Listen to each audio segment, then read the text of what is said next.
Mi nombre es Iridian Ponce Cajeme. Buenas tardes, mi nombre es Lupita Estrada. Hola, ¿qué tal? Mi nombre es Luz Mercedes García Villarreal.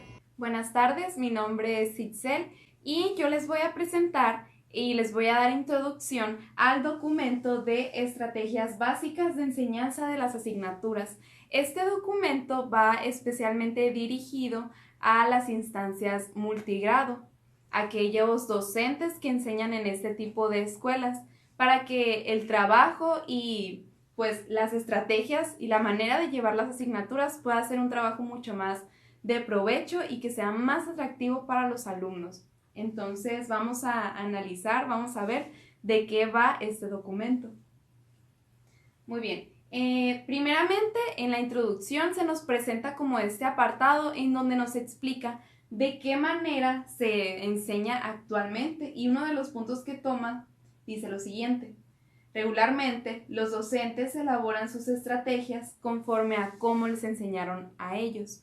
O sea, es como una cadena de tradicionalismo que no se ha podido romper, que sigue pues presente, y a raíz de esto pues las asignaturas resultan ser menos reflexivas. A los alumnos no les queda tanto el mensaje que buscaba a lo mejor el docente en esa asignatura. Por lo tanto, pues esas también resultan ser menos atractivas para los alumnos. Y lo que se propone es, principalmente, y uno de los puntos, impulsar el trabajo en equipo, que los alumnos puedan trabajar de manera colaborativa. También aprovechar el entorno y el contexto de desarrollo, sobre todo pues en estas aulas, en estas escuelas que son multigrado. Entonces sabemos que los niños conviven con diferentes edades, con diferentes aprendizajes, con diferentes conocimientos, y eso es algo que se busca que los docentes que imparten clases en esas escuelas puedan aprovechar. Y también pues facilitar el aprendizaje autónomo, que el alumno pueda aprender por sí mismo. Entonces esto es un poco de lo que nos habla y de lo que proponen esas estrategias. Ahora ya específicamente les voy a hablar acerca de las estrategias básicas para la asignatura de español. Para estas estrategias el documento propone y tiene varios objetivos. Les voy a ejemplificar 3 de ellos. El primero es que los alumnos puedan adquirir el gusto por la lectura y la escritura. El segundo es la comunicación efectiva y funcional, o sea, que el alumno pueda expresarse. Estas son algunas de las propuestas de las estrategias que propone este documento. Una de ellas es el periódico mural, la producción de textos, las entrevistas, el diario de grupo y personal, entre otras estrategias que propone este documento. Y pues ahora vamos a estar reflexionando y analizando en qué consiste cada una de esas estrategias. La primera que tenemos aquí es la discusión organizada.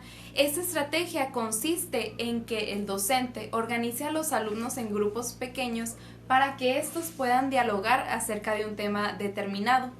Para aplicar esta estrategia se recomienda que se organicen en grupos en donde se pueda hacer una distribución de las tareas y del orden para hablar. También se recomienda que el docente haga hincapié en que hay que respetar las opiniones y las participaciones de los demás, y hay que prestar atención, puntual atención, en aquellos alumnos que suelen interrumpir las discusiones o que suelen pues meterse en temas que no van. Entonces hay que cuidar mucho esto. Otro es el taller de los escritores. Esta estrategia propone que el docente pueda abrir un espacio para que los alumnos trabajen con la producción de textos. También hay que plantearse diversas preguntas para que se escriben, a quién van dirigidas estas cartas o estos textos. La siguiente estrategia es la segunda parte de la anterior, que es la autocorrección de textos. Prácticamente esta consiste en analizar y tratar de perfeccionar aquellos textos que se realizaron anteriormente. Otra es la modalidad de lectura. Esa estrategia propone varias estrategias, 5, para poderla llevarla a cabo. Propone que el docente dirija la lectura guiada, la lectura compartida, la lectura independiente y también la lectura en episodios. Entonces es para que los alumnos puedan practicar la lectura. Otra estrategia, que esa está muy padre, es el diario de grupo o el diario personal, ya que las aulas multigrado pues son estas aulas que combinan diferentes grados y diferentes edades. Es interesante ver cómo los pensamientos, las ideas de cada uno se ven plasmadas. Entonces por eso se propone que se haga un diario de grupo, para que todos puedan escribir en él, con el objetivo de que igual puedan ensayar, puedan practicar lo que es la escritura. Otra es la conversación, que esta pues prácticamente es que los alumnos puedan intercambiar ideas. Le sigue la entrevista, que esta es muy importante que se lleve a cabo en estos contextos multigrado, que por lo general son en áreas rurales, para que los alumnos puedan conocer más acerca de su comunidad con las personas. Y por último, que es de las estrategias más padres, son los juegos ortográficos, las sopas de letras, el ahorcado, los acrósticos, los memorama, que pues estos prácticamente consiste en que el alumno pueda ver trabajo en el juego y que al finalizar una actividad o algún ejercicio el maestro pueda implementar esas estrategias para practicar precisamente lo que es la escritura. Y pues sí, esto fue todo de mi parte y pues les presentamos las estrategias para la asignatura de español. Gracias. Bien, ahora les hablaré acerca de las estrategias básicas para la enseñanza en matemáticas y ciencias naturales. Principalmente vamos a iniciar sobre estrategias de enseñanza en la asignatura de matemáticas. Vamos a comenzar. Principalmente debo decir que algunos retos que se presentan en la asignatura de matemáticas, tanto para el profesor como el alumnado, son los contenidos matemáticos que se abordan en la práctica de enseñanza. Y esto por diversas razones. Entre ellas es que el docente realiza y abusa predominantemente sobre estrategias que se implementan los mecanismos y repeticiones al abordaje de las prácticas. ¿Qué se refiere con mecanismos y representaciones? Que estamos utilizando un método, una estrategia para enseñar a un grupo heterogéneo. Y recuerden que estamos trabajando con diferentes edades y niveles en los que no debe ser así, ¿sí? Tenemos que respetar las diferencias que se encuentran en nuestro grupo y tomarlas y adaptar y trabajar con ellas para hacer un aprendizaje más significativo. Ahora bien, si yo no le doy un contexto real a mis aprendizajes, a mi planificación en el trabajo de estas prácticas de enseñanza, el niño, como no está pegado a ese contenido, no va a ser un aprendizaje significativo para él. Entonces es muy importante partir desde una realidad cognitiva y madurativa que tiene el alumno en ese momento.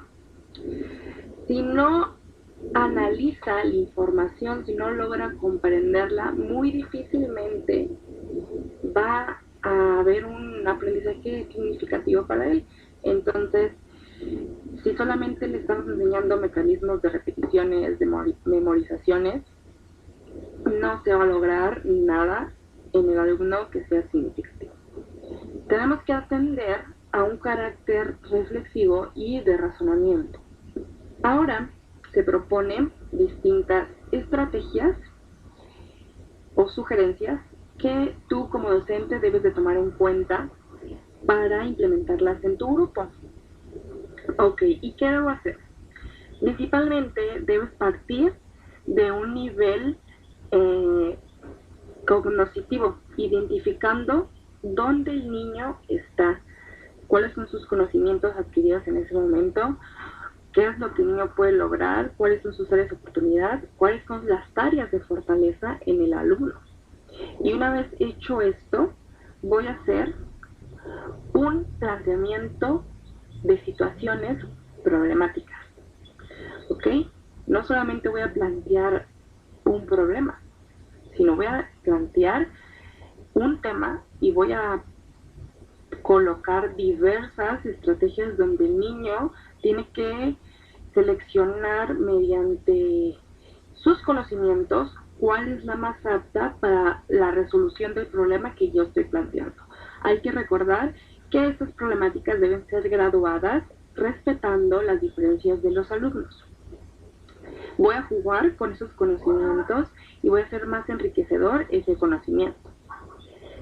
El niño debe que reconocer distintas estrategias o procedimientos que le ayudan a resolver lo que yo estoy colocando. El niño tiene que tener la capacidad y las habilidades de la solución y de la verificación de problemas.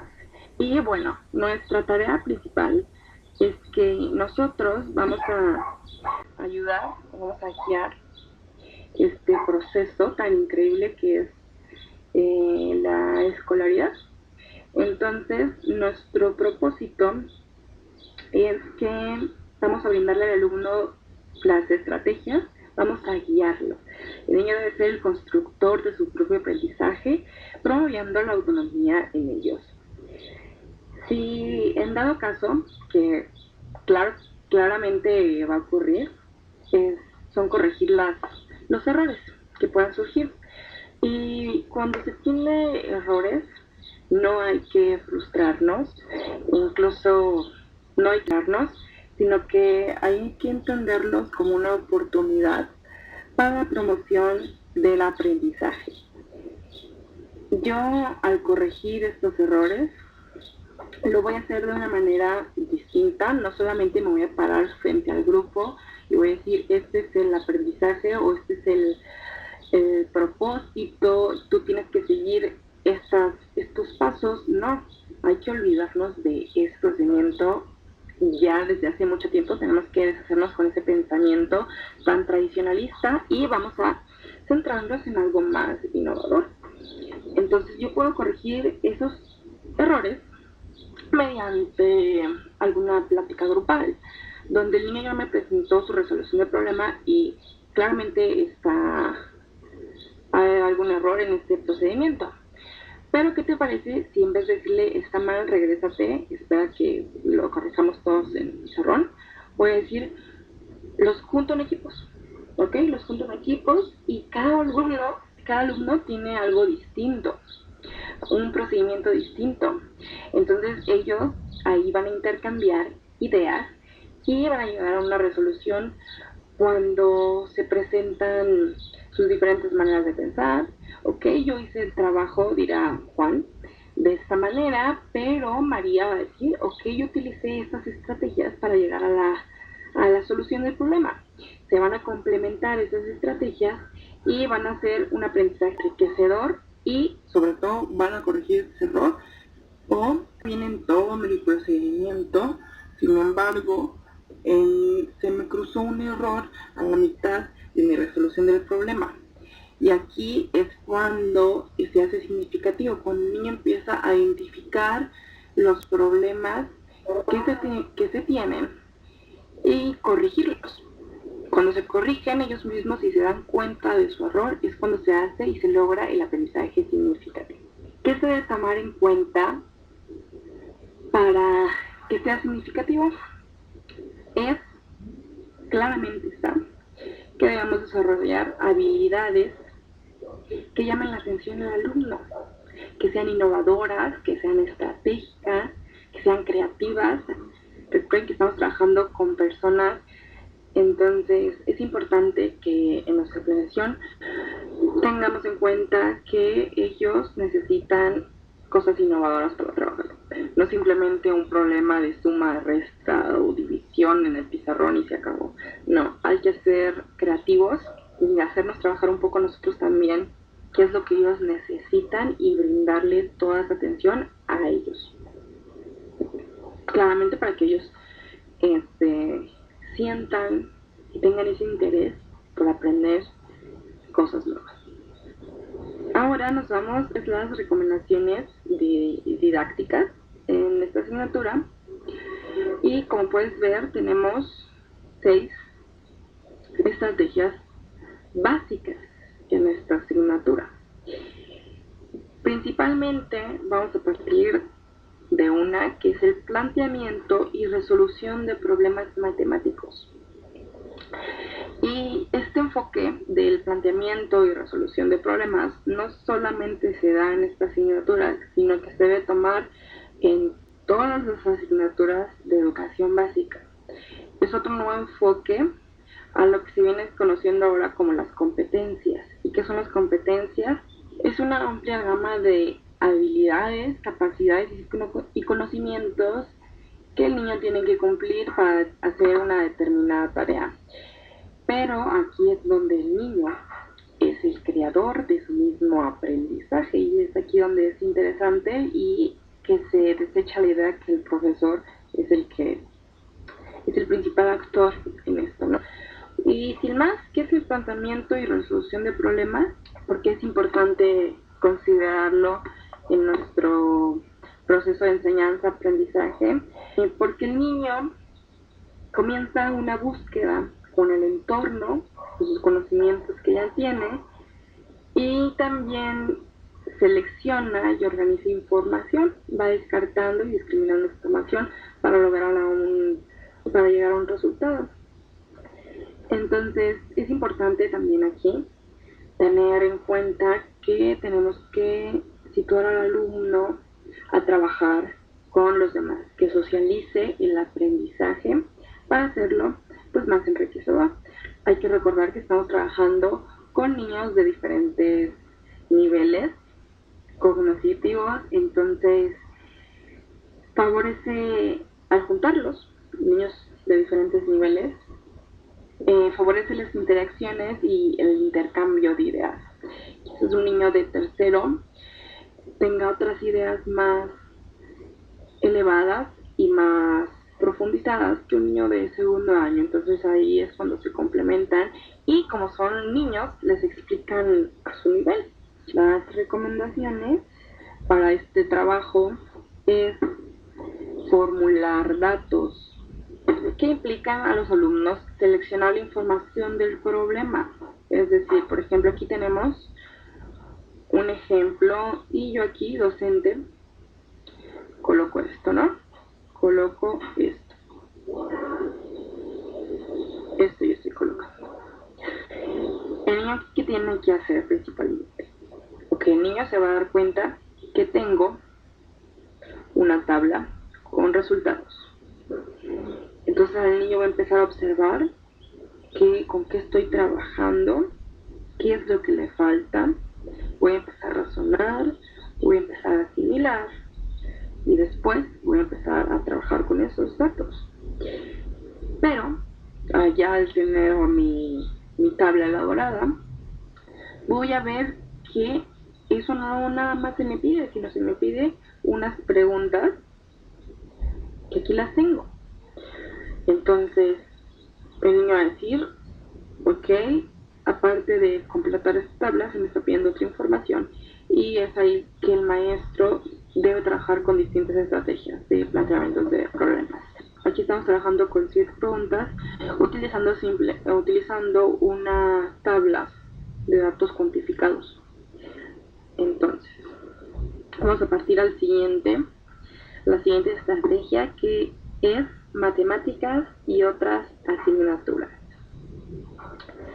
Y vaya que es interesante esta estrategia, trabajando con oportunidades que se nos pueden brindar, que pueden surgir a lo largo de un abordaje a algún tema y claro, todos hemos pasado por esa situación. Entonces, ¿qué se busca? Aprovechar las estrategias en matemáticas y en otras asignaturas. Porque es importante complementarlas, porque es importante escoger, si nos presenta esta situación, a trabajar con ellas. Principalmente porque refuerzas tanto en materia de matemáticas como ya sea en otras materias. estás reforzando dos campos. Ahora vamos a aplazarnos mejor al ejemplo de abajo que les muestro. ¿Qué es si estoy trabajando con geografía? ¿Qué es si estoy trabajando con la asignatura de matemáticas? Y quizá yo estoy viendo o trabajando con lo que es el uso de croquis y los planos. Entonces yo ahí digo, ok, tengo una oportunidad en este ámbito y voy a meter un poco sobre lo que es la geografía. Entonces ahí el niño ya puede calcular distancias entre un punto y otro punto. Si ya me quiero profundizar un poco más en esto, incluso puedo hablar sobre escalas, registros estadísticos, hacer gráficas, entre otras muchísimas cosas que nosotros podemos utilizar en las materias. Otros ejemplos estarían en historia. Qué mejor que enseñar al niño periodos transcurridos con una línea del tiempo, ¿sí? Entonces ya el niño empieza a decir, ok, este acontecimiento pasó de este periodo a este periodo, pero ¿cuánto tiempo pasó entre cada uno de estos sucesos? Entonces al niño estamos promoviendo las matemáticas en algo de historia. En ciencias naturales yo puedo utilizar registros, tablas, graficaciones con algunos temas, ya sea de cuidado de la salud, de la alimentación, de higiene, entre otros muchos. Hay que aprovechar lo que tenemos. Ahora parto a mencionarles sobre los juegos matemáticos. Y esto es muy importante porque estamos trabajando con alumnos, estamos trabajando con niños y hay que darle sentido y un ambiente favorable en este aprendizaje. No todo va a ser algo simplemente de información, sino que hay que trabajar con esa información y hacerlo un ambiente de interacciones donde se estimule el aprendizaje.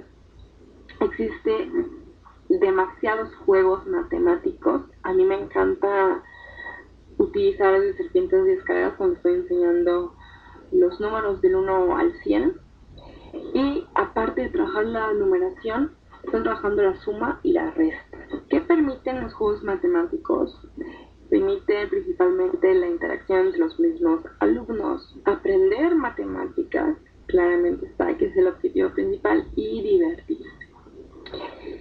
Aquí podemos ver algunos juegos y algo que me llama la atención es que se utilizan colores llamativos que llamen la atención del alumno, que el alumno tenga ganas de trabajar con ellos, que tenga ganas de hacer interacción, de manipularlos. Son colores pues que te llaman la atención, ¿no? Y a un niño pues muchísimo más.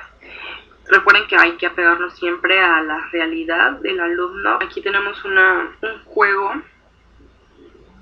donde se aplica una pizza. Todos hemos comido pizza alguna vez en nuestra vida.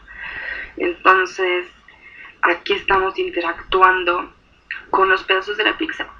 Se le puede preguntar al niño, dame una cuarta parte de tu pizza, un medio, un entero de la pizza.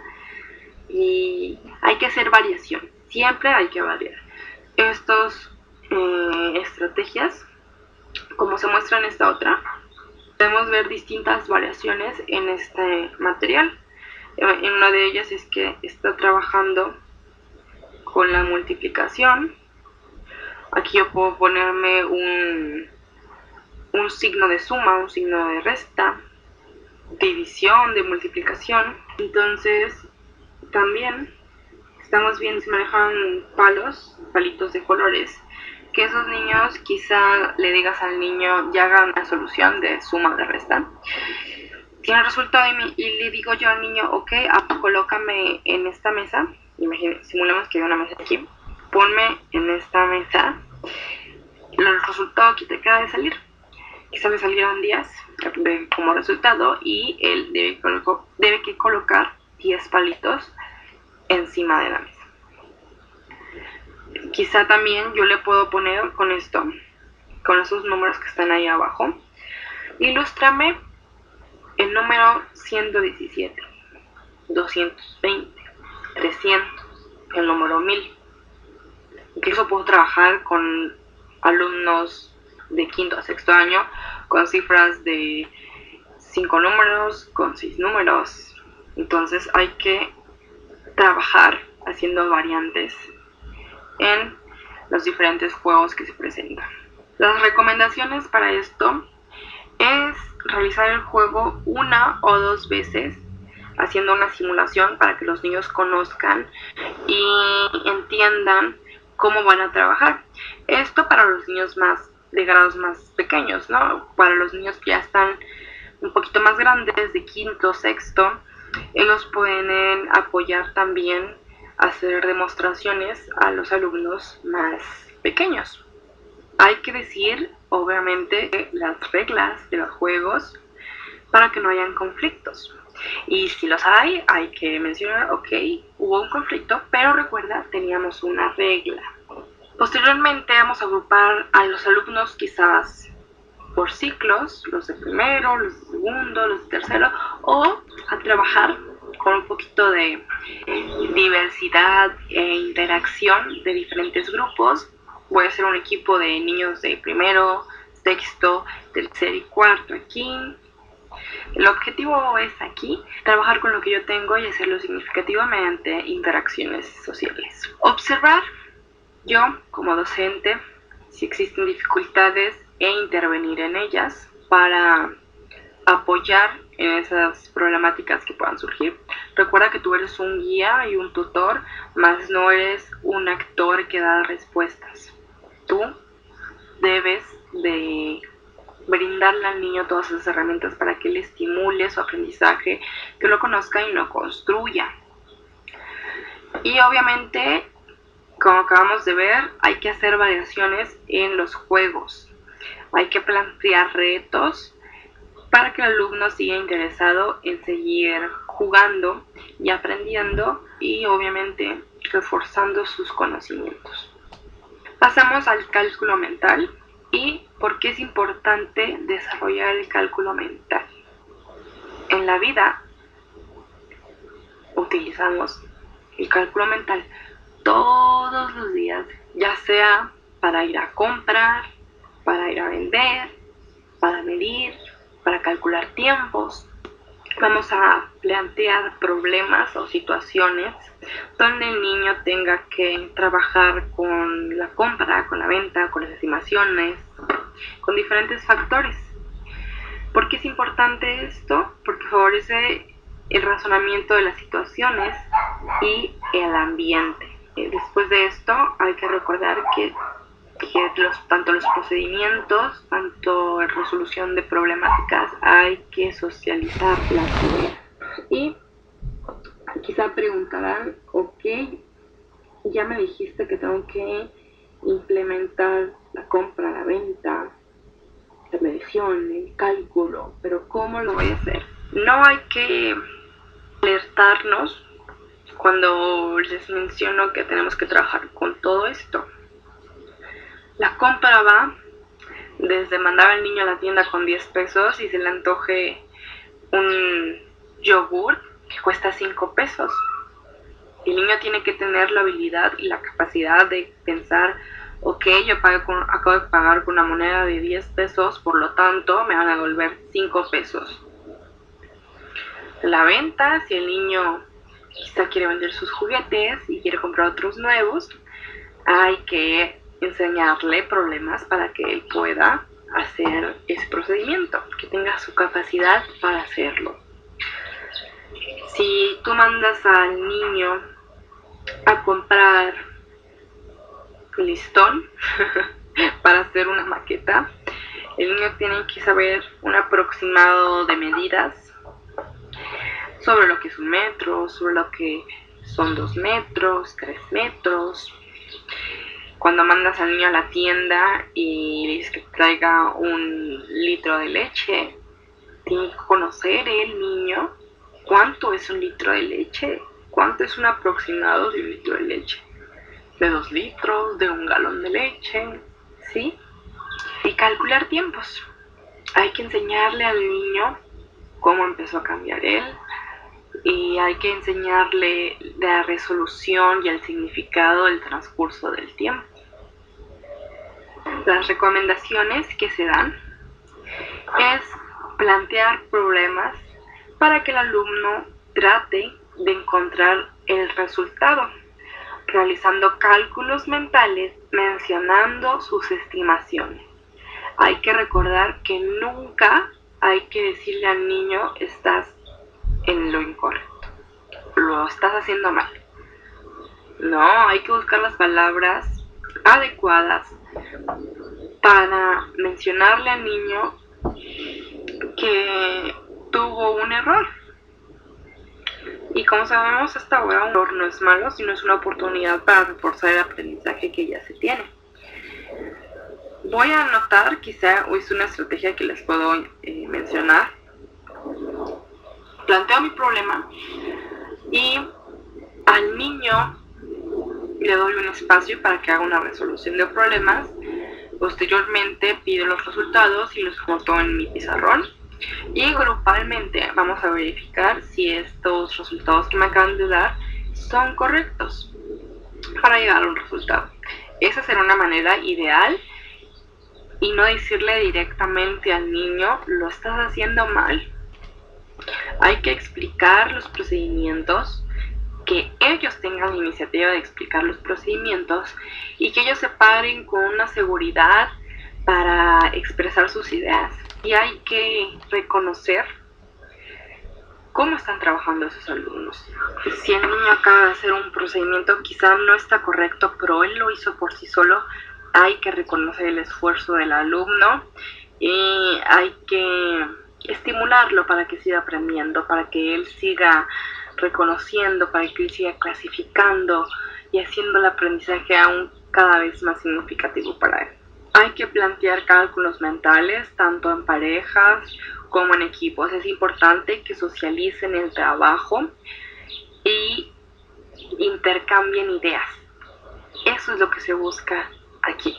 Organizar a los alumnos quizás 2 veces por semana y que ellos elaboren problemas en su cuaderno de cálculo mental y presentarlo a la misma clase para hacer este aprendizaje de tal manera que ellos sean los maestros en ese momento, más nosotros solamente seamos el guía y estemos viendo que están haciendo lo correcto para reforzar todos esos contenidos. Prosigo con el rincón de la tiendita, que es algo que a mí me encanta y me encantaba de niña y me sigue encantando implementar dentro del aula de clases. Todos nos hemos emocionado alguna vez con el rincón de la tiendita y quizás no muchos sepan de qué estoy hablando, o quizás sí. El rincón de la tiendita es una simulación de que el niño va de compras al supermercado y compra artículos. Obviamente hay seguimientos o recomendaciones que se le hace al profesor para que implemente su caso. Uno de ellos es ponerles etiquetas a los productos. Aquí se está trabajando con el contexto real. Ven a la mamá, al papá, al hermano mayor ir al supermercado y pues, uno cuando va al supermercado ve el precio, compara cuál está más, cuál es más saludable, cuál está más barato, cuál está más caro. Va haciendo un procedimiento de cálculo mental al ir al super y va descartando claramente productos que no son de su conveniencia. Entonces, este juego de compra y venta, las recomendaciones que se hacen es que junto con tus alumnos crees tú un espacio de rincón de la tiendita. con envases, con etiquetas, con sobres, envolturas, y a estos les coloques precios que estén apegados al precio de la realidad. Por ejemplo, este gel antibacterial, yo puedo utilizarlo con mis alumnos y le pongo un valor de 2 pesos. Claramente este gel antibacterial no cuesta 2 pesos. Hay que apegarnos al precio que está en el supermercado para hacerlo más significativo. Hay que investigar los precios. Otra recomendación más es organizar a los niños de diferentes grados para jugar a la tiendita, donde uno será el vendedor y los demás serán los compradores. Es muy interesante esto porque ahí le estás permitiendo al niño interactuar con un contexto totalmente ajeno a él y vas promoviendo su confianza de vendedor, de simulador de compras, y es algo realmente interesante y divertido tanto para uno como profesor al ver todo ese proceso de aprendizaje tanto para ellos. Se recomienda, aquí yo les puse unos materiales que son trabajar con estos billetitos. Esos billetitos son los billetes actuales mexicanos que utilizamos para comprar. Entonces, existen billetes y plantillas que simplemente traen incluso dibujitos y el número de 10 pesos, de 20, de 1 peso, pero en lo personal me gusta trabajar más apegado a lo que utilizamos día a día para que ellos vayan reconociendo cuáles son los valores, cuáles son los billetes. Incluso aquí podemos implementar lo que anteriormente comentamos sobre utilizar otras materias en la asignatura de matemáticas, porque hay una oportunidad de hacerle saber al niño quiénes son esas personas que aparecen en los billetes, que son figuras mexicanas históricas y ampliamente reconocidas a nivel mundial. ¿Sí? Son héroes de la historia. Hay que también tener en claro que el rincón de la tiendita debe ser un ambiente, aquí se los encierro, debe ser un ambiente favorable. Este docente hizo un gran trabajo con este ambiente de la tiendita, como pueden ver.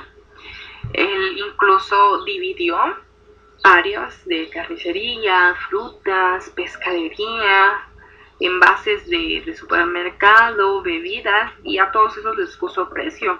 Claramente un niño va a querer interactuar con ese material.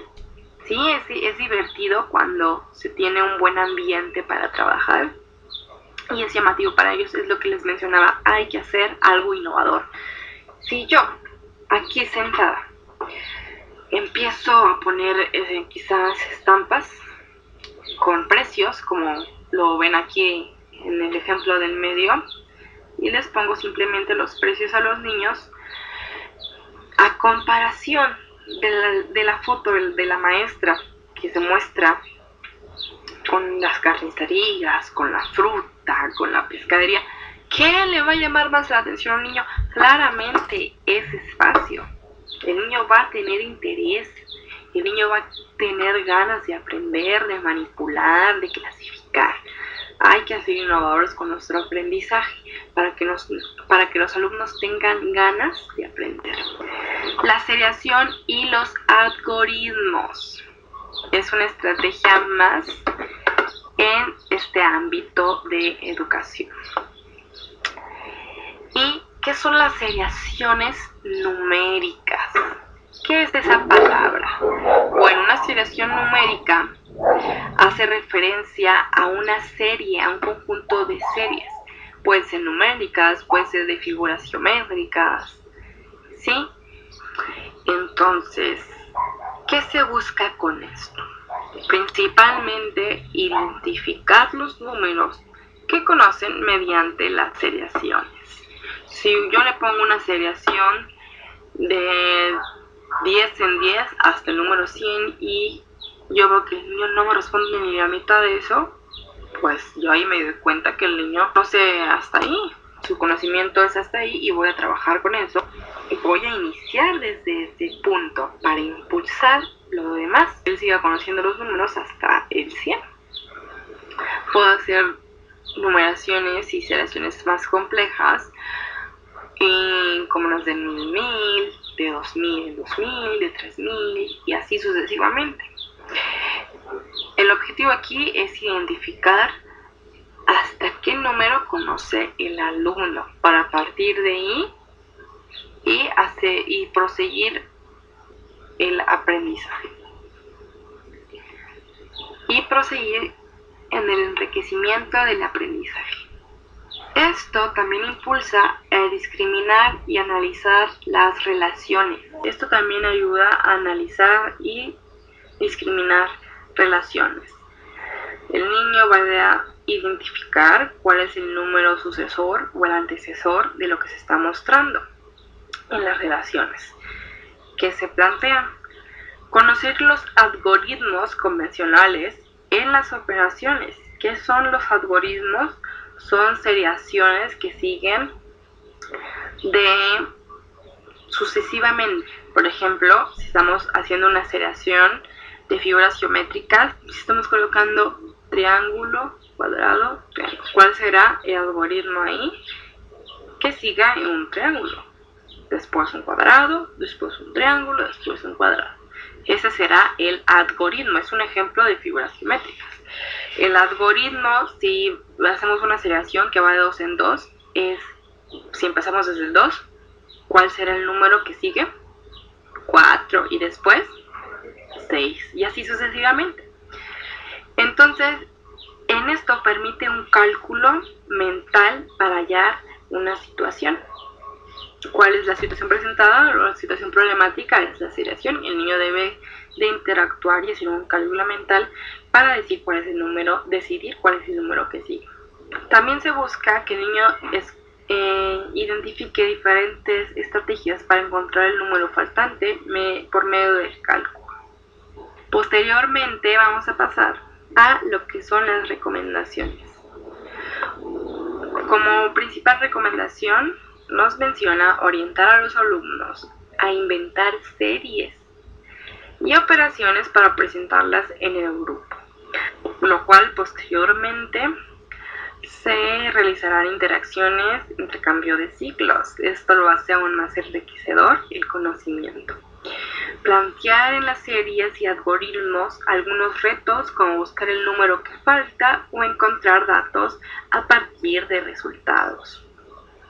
Y por último, los alumnos deben realizar seriaciones autónomas, pero es importante mencionarles que no deben ser muy largas y que implique ordenar los números, identificar las secuencias que llevan, entre otros. Aquí tenemos un ejemplo de seriación y dice, encierran los números pares de color rojo. Esa es una variante. Después van a completar la seriación que aparece aquí abajo, se la señaló.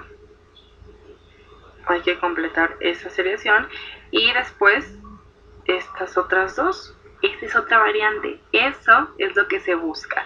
A los alumnos más grandes podemos ponerle, incluso una vez que hayan hecho su seriación, trabajar con números más grandes y hacer resolución de problemas matemáticos implicando la división, la multiplicación, la suma y la resta. Ahora bien, comenzaremos con el tema de estrategias básicas para la enseñanza de las ciencias naturales. ¿Qué se busca principalmente en estas estrategias en el ámbito de ciencias naturales? Fomentar la responsabilidad ante el cuidado y la salud y el uso de recursos naturales. Prevención de enfermedades y accidentes. La indagación de respuestas y el respeto a la opinión de los demás. Es importante destacar que aquí se desarrollan habilidades de observación, de experimentación y investigación en el contexto natural y social de los alumnos. Posteriormente voy a continuar a mencionar estrategias para la conducción del trabajo de la práctica en la enseñanza de esta asignatura. Vamos a comenzar con los recorridos y visitas. ¿Para qué nos sirve esta estrategia de las exploraciones? Bueno, propiciando el estudio directo de distintos procesos que ocurren en la naturaleza, se hace el enriquecimiento de aprendizaje más amplio para el alumno, porque el niño está interactuando con su ambiente. Contar con referentes específicos. Quizás estoy explicando algún tema de la fotosíntesis y los llevo a contexto cercano a la escuela, donde hay un jardín, el niño ve, analiza, interactúa con ese proceso de lo que es la fotosíntesis. Lo importante de esta estrategia es aprovechar el entorno con el que se es envuelto el alumno y el estudiante, estimular la recepción de todos los sentidos para asegurar un aprendizaje más predominante. Aquí les muestro una imagen que es explorando mis sentidos, y esto es porque por medio de estas exploraciones el niño interactúa con sus 5 sentidos, entonces hace el aprendizaje más significativo. Y hay que reconocer que desde niños somos seres que interactuamos con nuestro entorno, somos seres que nos encanta explorar por nosotros mismos e ir aprendiendo. Entonces, ¿qué mejor aprender mediante exploraciones utilizando nuestros sentidos para el aprendizaje? Una imagen que me encanta y encontré fue esta que les está mostrando en pantalla, donde están 2 niños y el entorno, que lo podemos interpretar como un aprendizaje conjunto, tanto a nivel metodológico, donde se implica el uso de textos, de libros, de literatura, pero si se es envuelto el entorno será aún más significativo. Increíble la imagen. ¿Por qué es importante? Porque favorecen habilidades tanto de observación, de oído, de gustos. Recordemos que estamos trabajando con los 5 sentidos, donde el niño va a desarrollar capacidades de competencias. Anote los objetivos de por qué está haciendo esa excursión. Un ejemplo es un guión de observación, donde aquí se nos pide colocar información que está encasillada: la ubicación, cómo es lo que estoy observando, qué consideras interesante para investigar a dicha exploración y cosas nuevas que aprendiste. Es importante que todo esté plasmado para estudiantes, padres de familia y usted para tener evidencia. Los experimentos es algo que a mí me encanta hacer. Como pueden ver, ahí estoy yo haciendo un experimento de una clase virtual que acabo de dar para mis alumnos. Y bueno, estamos viendo lo que es aquí la fuerza en los objetos, y utilizamos un globo con nuestros dedos la resistencia del agua al introducir el globo. Y bueno, consiste en provocar algunos fenómenos para observarlos, medirlos y evaluar sus reacciones. Los niños tienen que hacer estos experimentos, no solo el maestro se tiene que plantear frente al grupo y realizarlos, sino que darles la oportunidad al niño que él experimente, que él sienta, que él interactúe con el experimento y evalúe. Es fundamental que los alumnos grandes sean los orientadores y la ayuda a los compañeros más pequeños para tanto facilitar el trabajo del docente como los mismos compañeros, siendo ellos partícipes y tutores de los mismos. Ahora les muestro esta frase. Yo creo que ya es hora de decirla y hay que asimilarla, que es: cambia tus prácticas. centra el trabajo en el contacto con la realidad. Si voy a hablar de un tema sobre el calentamiento del mundo, hay que mostrarle las imágenes, hay que mostrarle las circunstancias, hay que mostrarle las posibles soluciones ante dicho problema. Si voy a hablar sobre la reutilización de las 3 R's, voy a enseñarles cómo reutilizar. Si voy a hablar sobre la basura que hay en distintas áreas, como los océanos, los ríos, y que afectan tanto a nosotros como a los peces que habitan ahí. Si voy a hablar de valores, hay que erradicar con el ejemplo y mostrarles todo apegado a la realidad. ¿Por qué son importantes? Porque estimulan y generan experiencias para desarrollar el pensamiento científico, diseñar ellos mismos o construir artefactos para ser evaluados y demostrados ante un público, que en este caso pueden ser reuniones de padres de familia donde los alumnos demuestran sus habilidades y competencias, y también asimismo a sus compañeros. Sistematizar información que les permite explicar procedimientos, comprobar y cuestionar sus hipótesis. Quizás al principio de un tema se empezaron a cuestionar o empezaron a hacer una hipótesis ante una posible reacción de un experimento, pero al ir haciéndolo se dieron cuenta que la hipótesis fue rechazada o fue acertada. Elaborar conclusiones señalando las relaciones y causas de los fenómenos que han observado, y por último ayuda a responder y comprender los dichos fenómenos que se presentan. Es una actividad que consiste en buscar respuestas en libros, en analogías, en textos científicos, en revistas, donde los alumnos, al darles un tema, ellos son los encargados de buscar dicha información y plasmarla ya sea en su cuaderno o en fichas como esta que están viendo en pantalla, que menciona que después de haber leído un texto de algún animal, describe lo que ya sabías y lo que ya aprendiste. Son textos muy sencillos donde el alumno plasma de manera muy breve sobre lo que ya sabía o lo que aprendió, lo que quisiera aprender. Así el maestro retoma y puede ir planificando su plan de clase. Al igual estamos promoviendo las competencias de investigación, de identificación de información. Una nota muy importante es que en las aulas donde el docente atiende a un grado mayor que el solicitando, que los alumnos mayores asesoren a los compañeros más pequeños. Posteriormente pasamos con el trabajo que es el diccionario científico. ¿Y qué es esto? Pues es una elaboración de un compendio de manera organizada con la explicación de las palabras nuevas que los alumnos van adquiriendo en la asignatura de ciencias naturales. ¿Qué se recomienda hacer para este diccionario? Es que ellos mismos redacten e ilustren las palabras que son añadidas a dicho apartado.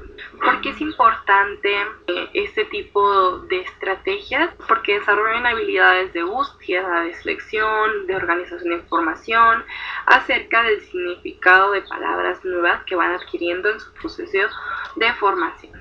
Pasamos a las cápsulas científicas. ¿Qué son estas cápsulas científicas? Pues son información muy breve que se presenta en este tipo de fichas que están viendo en pantalla. Deben ser en lenguaje sencillo y claro. Y las sugerencias es que se trabaje en equipo para investigar distintos temas o discriminando información o datos que les parezcan irrelevantes y rescatar los interesantes de dicho tema.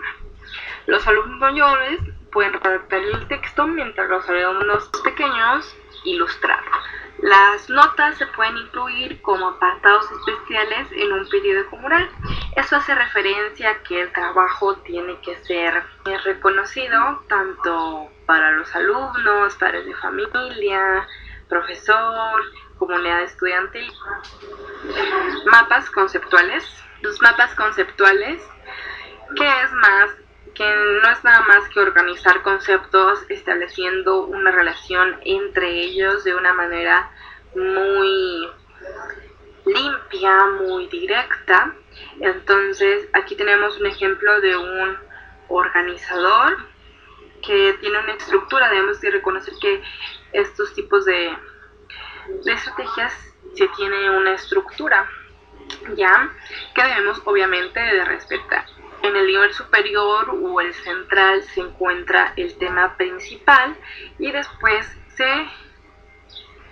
aquí tenemos el tema principal y los conceptos generales que vienen siendo esos que se desglosan del tema principal, y de esos mismos se desprenden que debo tomar en cuenta. Los conceptos se relacionan entre sí, las líneas y las palabras de enlace. Por ejemplo, ¿cuáles son las líneas? Estas flechitas que vemos aquí.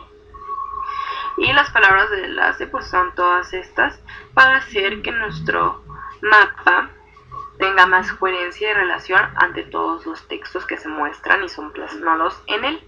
Las maquetas, artefactos, juegos y álbumes.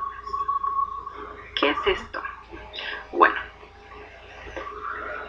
son representaciones en físico donde el alumno es el creador de esta demostración.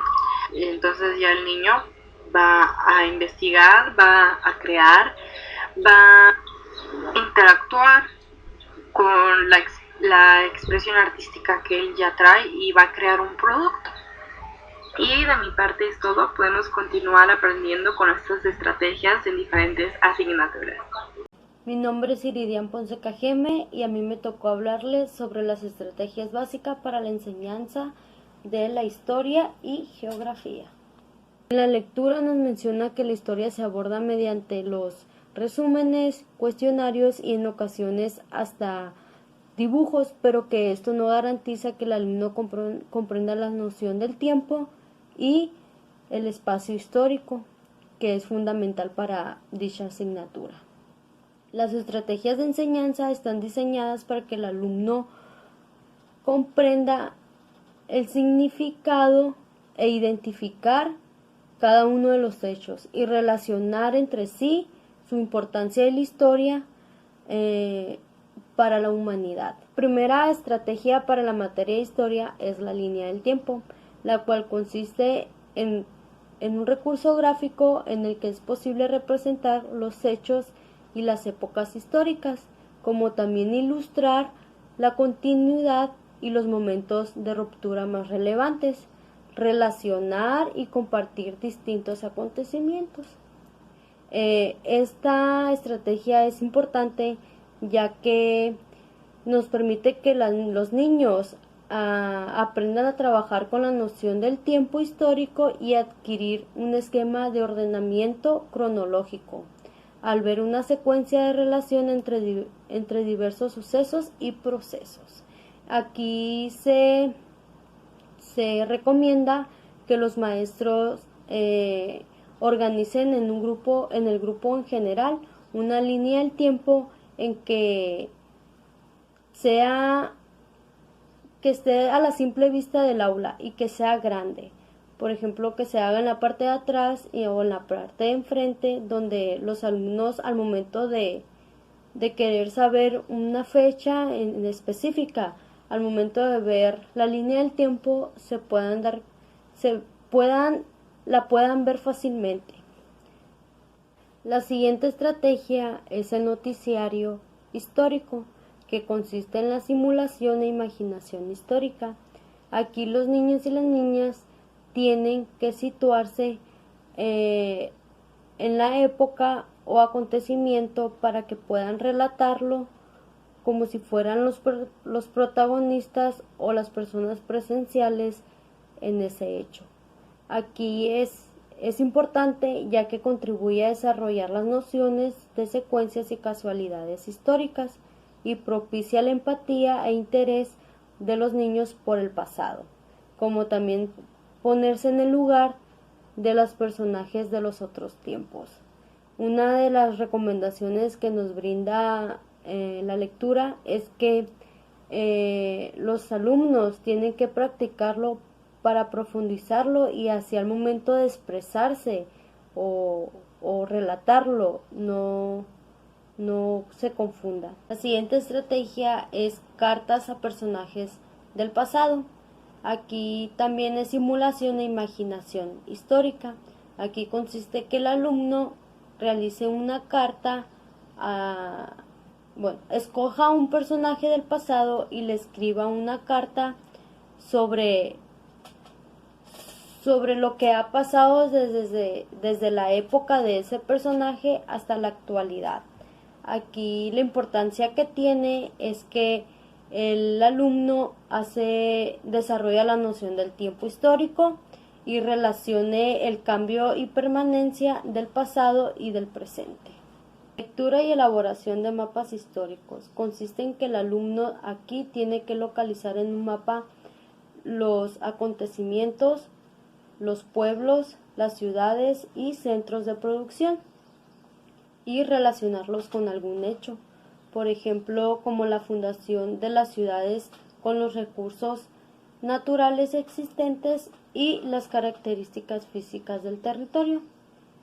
Aquí es importante ya que el alumno desarrolla tanto la noción del espacio histórico como habilidades cartográficas. Al ubicar sucesos del pasado, establecer relaciones entre la naturaleza y la sociedad e identificar cambios en las regiones y en los territorios. Una de las recomendaciones es que los mapas solo hagan alusión al hecho histórico que se estudia, como también que el maestro explique el contenido del mapa y su relación con el hecho estudiado y señale la región que el mapa representa. La elaboración de una historieta es otra de las estrategias que nos habla la lectura. Consiste en la sucesión de imágenes que los alumnos dibujan y describen. Se puede elaborar en el cuaderno o en cualquier tipo de hoja. Trazan cuadros y los enumeran progresivamente. En cada cuadro dibujan una viñeta de la secuencia histórica en cuestión y le agregan diálogos o textos explicativos. Es importante ya que desarrolla la creatividad del alumno y la noción cronológica de los acontecimientos. Una de las recomendaciones es que los alumnos lean su historieta y la expongan al grupo o a cualquier público en general de la escuela. Escenificación y teatro guiñol consiste en definir un tema y argumento para la representación teatral, que puede derivarse de la narración que el profesor haga, que puede ser de la lectura del libro o de las consultas de otros libros y documentos. Es importante ya que contribuye a afianzar el orden de los acontecimientos históricos, así como ayuda a imaginar y comprender las formas de vida y pensamientos del pasado y del comportamiento de los actores en específico. Recomendaciones: que los niños escojan el personaje que quieran y que busquen el carácter que los identifique a los demás. Elaborar el argumento en forma de diálogo o monólogos en los cuales se debe marcar. Dentro de las estrategias básicas para la enseñanza de geografía, la primera era registros climáticos, que consiste en registrar de manera periódica las condiciones atmosféricas, así como en observar los cambios que se producen en relación con este hecho durante una semana o de una estación a otra. Es importante ya que contribuye a que los niños comprendan de manera concreta conceptos abstractos como las nociones del tiempo atmosférico y clima, debido a que se parte de elementos cuyos efectos se perciben diariamente. Una de las recomendaciones es realizar una tabla donde los alumnos puedan registrar el clima de cada día. La segunda estrategia es el uso de los puntos cardinales, en que consiste en orientar al alumno a ubicar la posición de un elemento respecto a los puntos cardinales para localizar hechos o fenómenos, tanto en el terreno como en el mapa. Es necesario contar con un punto de referencia como la posición del Sol, la estrella polar, un río o cualquier otro elemento. ¿Por qué es importante? Porque favorece el desarrollo de habilidades de orientación y localización de lugares en mapas. Una de las recomendaciones es que el docente saque a los alumnos al patio de la escuela e identifiquen los puntos cardinales haciendo trazos de croquis y mapas. Los mapas representan territorios vistos desde lo alto. Son representaciones de la superficie de la Tierra o de partes de ella. Existen mapas del mundo, de México, del municipio y de la localidad. Aquí los alumnos tienen que identificar la naturaleza de la información que estos proporcionan, como también saber que a diferencia de fotografías, la información contenida en los mapas está seleccionada, que en un solo mapa no representa todo lo que existe. Es importante ya que son el medio idóneo para representar en un papel elementos y procesos de índole geográfico, histórico y cultural, entre otros. Además, ayuda a tener una idea más clara de las descripciones y explicaciones de los textos. Lectura de mapas. Aquí consiste en que los alumnos sepan identificar las simbologías o leyendas que vienen dentro de los mapas. En cada mapa viene un apartado donde te indica el significado de cada una de ellas. ¿Por qué es importante? Porque propicia el desarrollo de habilidades en el uso de información e interpretación de simbología. El desarrollo de esta habilidad está ligado a la relación que los alumnos establezcan entre los elementos de un lugar y las formas como se representan en un mapa. Recomendaciones. Cuando un alumno lee un mapa, el docente puede formular preguntas como las siguientes. ¿Qué representa esta línea azul? ¿Cómo sabemos hasta dónde llega nuestra identidad? ¿Qué líneas representan las carreteras? ¿Cómo sabemos al leer un mapa en qué parte de nuestra región? Usos de fotografía. Aquí consiste en que se deben de aprovechar las diversas fotografías que aparecen en libros de los alumnos, así como en las revistas de periódicos, enciclopedias, postales e incluso en fotografías de viajes familiares, ya que son un valioso recurso para el aprendizaje. Estas se acercan al niño a lugares distantes en el tiempo y en el espacio. Es importante ya que por su uso permite a los niños desarrollar la capacidad de observación, descripción y análisis. Asimismo, son recursos que facilitan la asimilación de los contenidos de programas y conocimiento de lugares lejanos, ya que pueden aprovecharse como fuente de información. Recomendaciones. Se sugiere que desde un inicio del curso se integren un banco de ilustraciones de revistas, fotografías familiares y postales en el cual se enriquezca durante el ciclo escolar. También es importante que aprovechen las fotografías que presentan los libros de geografía.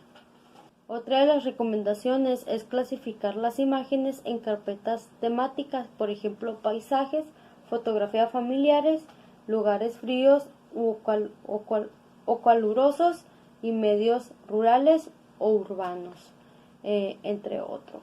Elaboración de modelos y maquetas. Consiste en la representación de algunos aspectos de la realidad en la que los niños puedan manipular ciertos elementos para comprender fenómenos geográficos.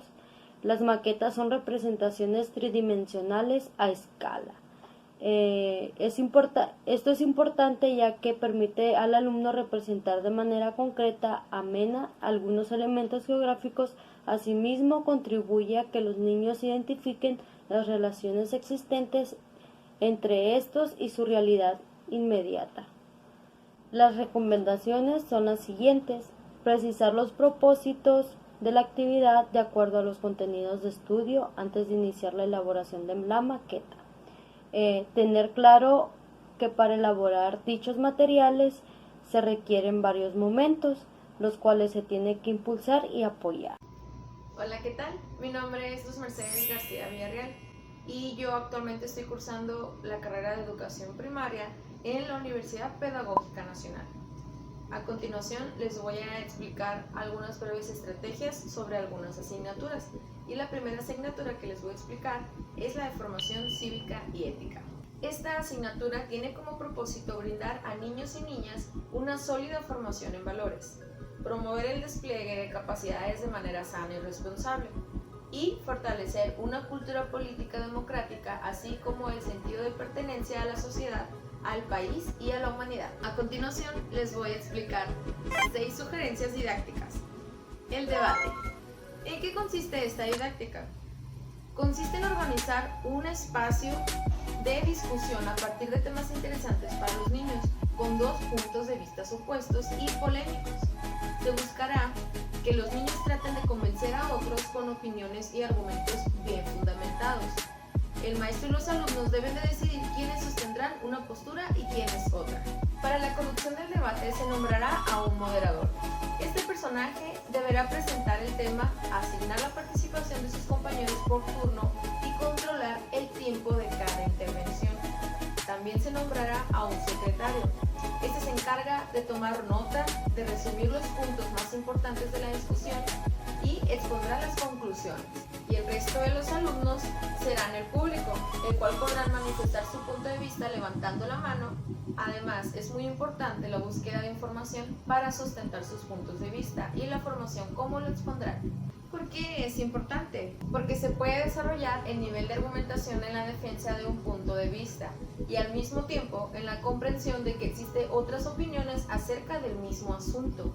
Se recomienda acordar reglas de participación, así como saber escuchar las opiniones contrarias para poder rebatirlas. También es conveniente organizar debates de manera periódica para discutir distintos asuntos de interés general, además de rotar las funciones para que todos los niños tengan la experiencia de participar en los distintos cargos. Artículos de opinión. Consiste en textos en que los niños pueden poner por escrito opiniones acerca de algún problema o temática de su interés con argumentos suficientes para fundamentarlas. Se recomienda fomentar la opinión de las y los niños respecto a problemas o situaciones que viven en la escuela, en su localidad, en su colonia o en su ciudad. Un artículo de opinión debe de incluir planteamiento, causas y consecuencias, posición frente al problema, propuesta de solución, argumentos y conclusión. Esta didáctica es importante porque permite a los niños reflexionar sobre algunos problemas, asumir una posición a favor o en contra, proponer alternativas de solución o desarrollar un nivel de argumentación. Se recomienda incluir la elaboración de este tipo de textos para organizar las reflexiones que se manifiestan en discusiones, en equipo o en el grupo al abordar algún tema de interés. El dilema. Este consiste en breves relatos de situaciones que presentan un conflicto de valor en el cual un personaje se encuentra en una situación difícil y debe elegir entre 2 alternativas. Este es importante porque es una oportunidad para reflexionar respecto a por qué asumimos determinadas conductas en nuestra vida y para ubicar cuáles valores manejamos y cuáles son los más importantes para nosotros. Para esta didáctica se recomienda leer el dilema en forma individual o colectiva.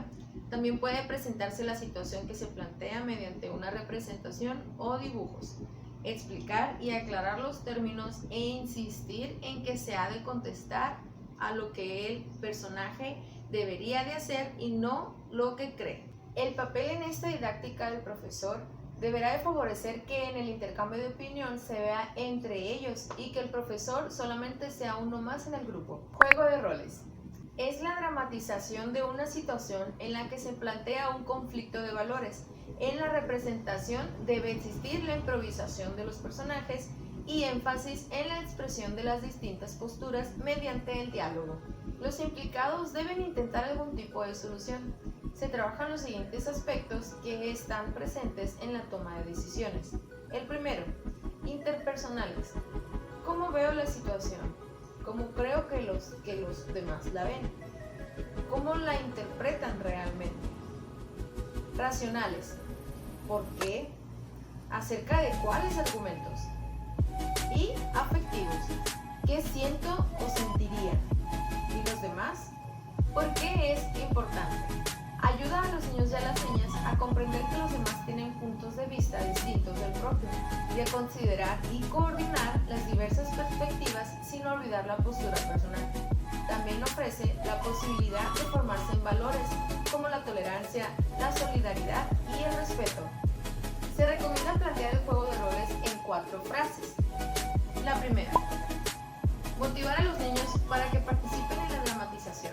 Se requiere que haya un clima de confianza para la expresión libre de los niños. La segunda, explicar cuál es el conflicto y los personajes que intervienen, indicando su carácter y forma de percibir la situación, así como escena va a representarse. Tercera, dramatización. Cuarta, se puede iniciar con el comentario de las personas que participaron en el juego de roles. Por ejemplo, ¿cómo se sintieron y qué valoración realizan? Después, el resto del grupo expondrá su percepción, lo que consideran más interesante, más relevante, lo que les sorprendió, la solución que dieron y las alternativas. El papel de la maestra es moderar, ordenar y orientar las aportaciones de los alumnos. Y ahora la sexta estrategia didáctica de formación cívica y ética. Esta se llama juicio crítico ante los medios masivos de comunicación. Esta consiste en adoptar una recepción activa de los mensajes que envían los medios de comunicación, como la televisión, los videojuegos, el periódico, etc. Los niños y las niñas desarrollarán herramientas para diferenciar qué corresponde a la realidad y qué a la fantasía, y para que así puedan cuestionar lo que reciben. ¿Por qué es importante? Se desarrolla la habilidad de análisis y de juicio crítico, con lo que se construye la autonomía del receptor frente a los estereotipos difundidos por los medios, lo cual se traduce en niñas y niños espectadores selectivos. Se recomienda en medios de comunicación masiva que el maestro y los alumnos ubiquen conjuntamente cuáles son los medios de comunicación con los que se está en contacto todos los días y expresen su propia experiencia.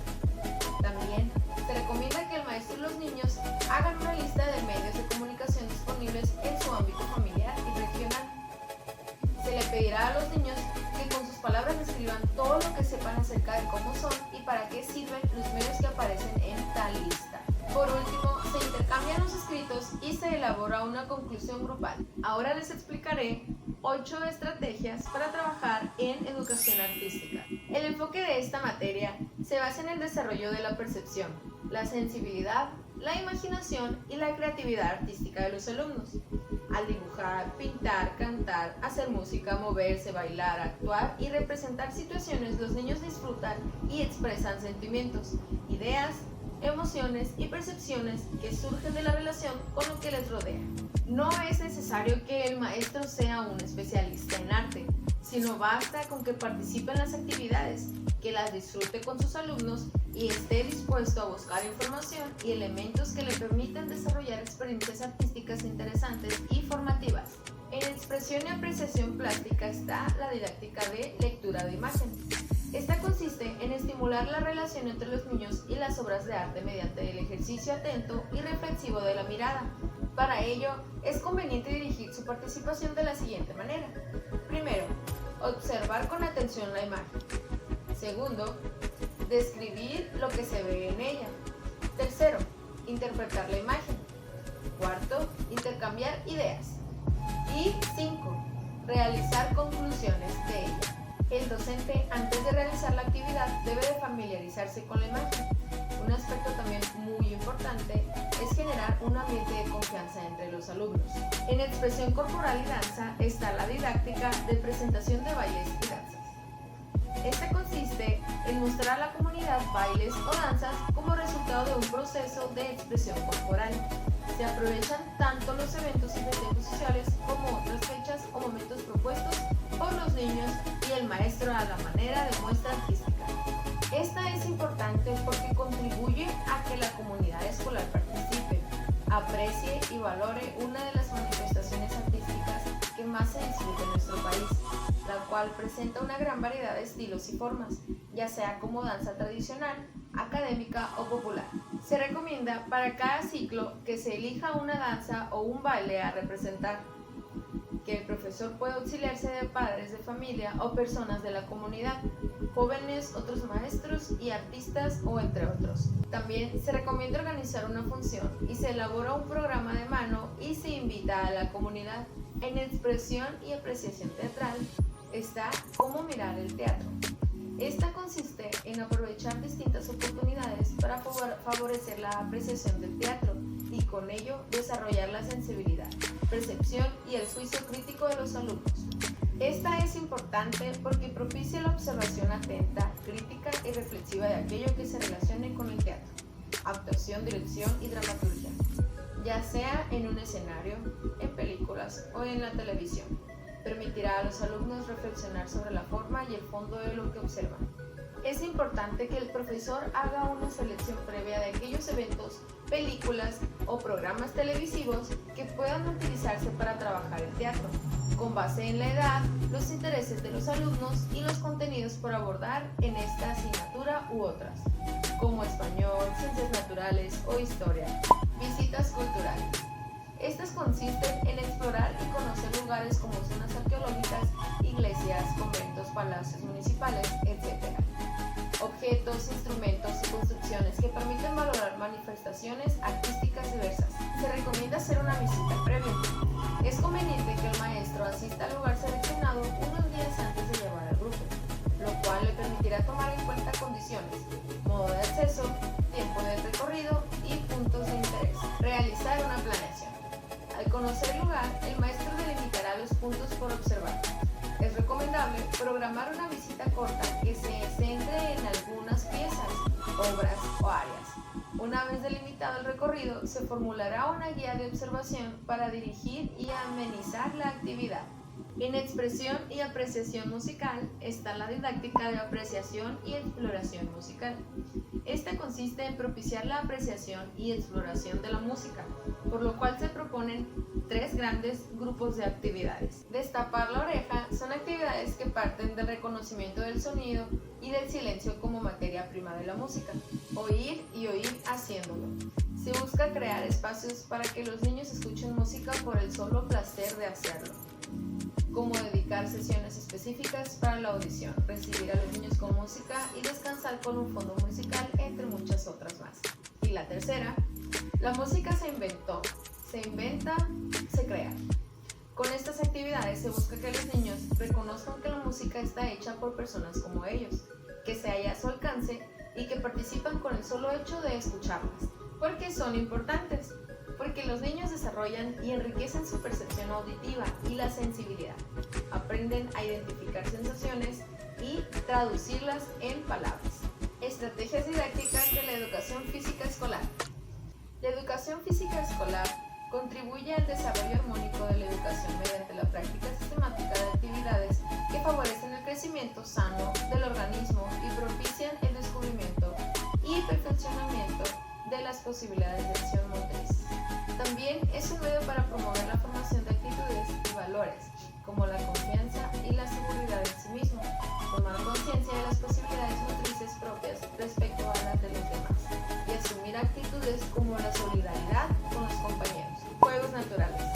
Los juegos naturales son actividades que los niños practican en forma cotidiana, dentro y fuera de la escuela, que cumplen una función importante para su desarrollo y que consisten en un instrumento de afirmación individual. Su característica básica consiste en que permiten establecer y aceptar normas mínimas, generalmente propuestas por los mismos niños. Este es importante porque los movimientos naturales constituyen el punto de partida de otros complejos.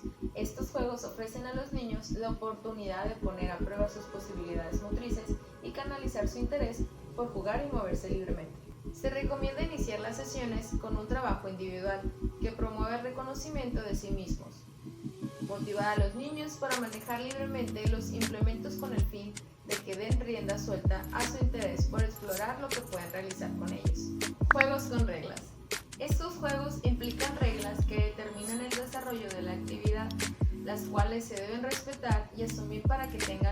lenta evolución. Además, poseen dos características especiales: la incertidumbre y la oposición. Ambas buscan poner a prueba a los niños y niñas al presentarles pequeños obstáculos que deben vencer. Con este tipo de juegos, los niños aceptan las reglas y pueden alcanzar un nivel importante para llegar a acuerdos, y con ella la posibilidad de asumir actitudes y lograr un trabajo cooperativo. Se recomienda organizar equipos de igual número de integrantes, preferentemente mixtos. Trazar las zonas de juego junto con los niños para que ellos conozcan y acepten los límites de su propia actuación y dar sentido a las reglas. El papel del docente es el poder dirigir y orientar las acciones con el fin de promover a los alumnos nuevos aprendizajes, vigorizar la movilización corporal, impulsar la organización del grupo y motivar combinaciones para el manejo de los implementos didácticos. Circuitos de acción motriz. Estos tienen como intención poner a prueba las habilidades psicomotrices y sociomotrices a partir de acciones que requieren la participación comprometida y consciente de los niños. Estos son importantes porque permiten diseñar tareas para contribuir al desarrollo de una o más habilidades motrices a partir de uno o más patrones de movimiento. Se recomienda hacer esquemas y dibujos de los circuitos con la finalidad de que los niños tengan una visión general de las actividades. Organizar 4 o 5 equipos mixtos con el igual número de integrantes. Cada uno de estos trabajará en una estación del circuito y luego cambiará a la siguiente. De esta forma, los alumnos pasarán por todas las estaciones. El papel del profesor debe asegurarse de que en los circuitos se utilicen 2 o más patrones de movimiento y se manejen diversos materiales. Además, dará pautas para que los niños propongan diferentes actividades que puedan realizar en las estaciones. Juegos modificados. Los juegos modificados son actividades participativas y cooperativas, centradas en promover las posibilidades de movimiento y fomentar el pensamiento estratégico. Uno de sus propósitos es desarrollar en los niños las capacidades para reflexionar ante la acción y tomar decisiones, así como impulsar la imaginación y la creatividad. ¿Por qué son importantes? Los juegos que se presentan en este ciclo tienen la característica de que el alumno, al formar parte de un equipo, realiza acciones de manera individual para que, a partir del conocimiento de sí mismo, desarrolle un pensamiento estratégico que contribuya a obtener su propia satisfacción, adquiriendo mayor confianza en su persona. El papel del docente debe de observar e intervenir oportunamente en la actividad con el fin de organizar grupos mixtos y favorecer la cooperación entre ellos y la participación equitativa. Además, reduce la competencia que puede existir y da oportunidad a cambiar o quitar reglas con el objetivo de canalizar conquistas funcionales y lograr un juego dinámico y fluido. Actividades alternativas. Estas consisten en propuestas para realizar eventos en los que participan todos los grupos de un mismo grado escolar o toda la escuela. Se puede llevar a cabo en alguna fecha importante para la comunidad, ya sea el Día del Niño o el aniversario de la escuela.